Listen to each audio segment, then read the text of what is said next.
বাংলাদেশের রাজনীতি কি নতুন মোড় নিতে চলেছে? হঠাৎ কেন এনসিপির শীর্ষ নেতারা জামায়াতের সঙ্গে সমঝোতার কথা বলছেন?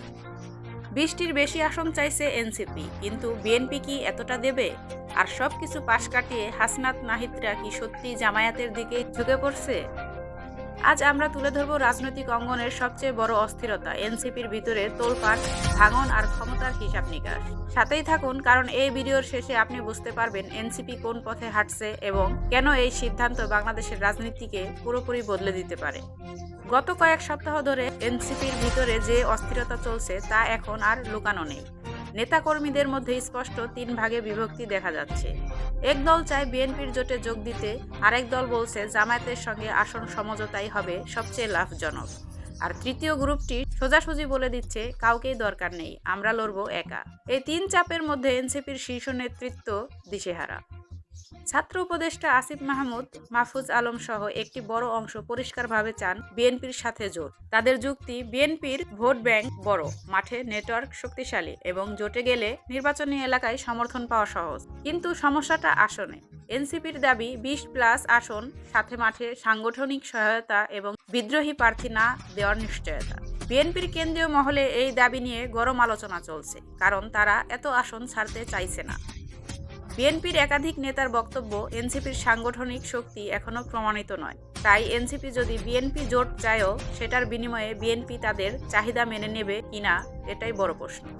বিএনপির অনীহা কে যেন সুযোগ করে দিল জামায়াতকে। জামায়াতের দুটি প্রস্তাব এনসিপিকে ভাবিয়ে তুলেছে। 10 থেকে 12টি নিশ্চিত আসন, নির্বাচনী মাঠে শিবিরের সাংগঠনিক সাপোর্ট, আর এখানেই রাজনীতি গরম। কারণ বিএনপি যেখানে হিসেব নিকেশ করছে, সেখানে জামায়াত চাইছে এনসিপিকে সরাসরি পাশে টেনে নিতে। আর এই সূত্রে জন্ম নিয়েছে সবচেয়ে বড় প্রশ্ন, হাসনাত নাহিদরা কি জোট বদলাচ্ছেন? এনসিপির মাঠ পর্যায়ের একাধিক নেতা মনে করছেন জামায়াতের সাথে গেলে আসন বেশি পাওয়া যাবে। নির্বাচনী মাঠে জামায়াতের সাংগঠনিক শক্তি তাদের জন্য নিশ্চিত সহায়তা হতে পারে। আরও একটি হিসাব আছে, বিএনপির সাথে গেলে আলোচনা দীর্ঘ হবে, সমঝোতা কঠিন হবে, আবার বিদ্রোহী প্রার্থী থাকলেও সমস্যা হবে।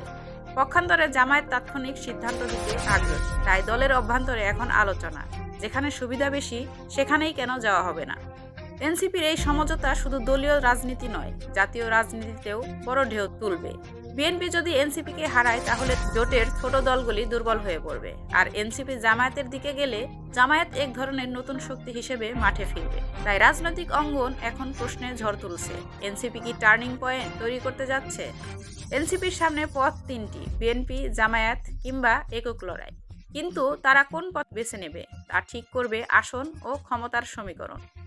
রাজনীতি এখন উত্তপ্ত, আর আগামী 72 ঘন্টায় বড় ঘোষণা আসতে পারে বলে ধারণা করা হচ্ছে। আপনি কোন দিকে ঘটনা প্রবাহ যেতে দেখছেন কমেন্টে জানাতে ভুলবেন না।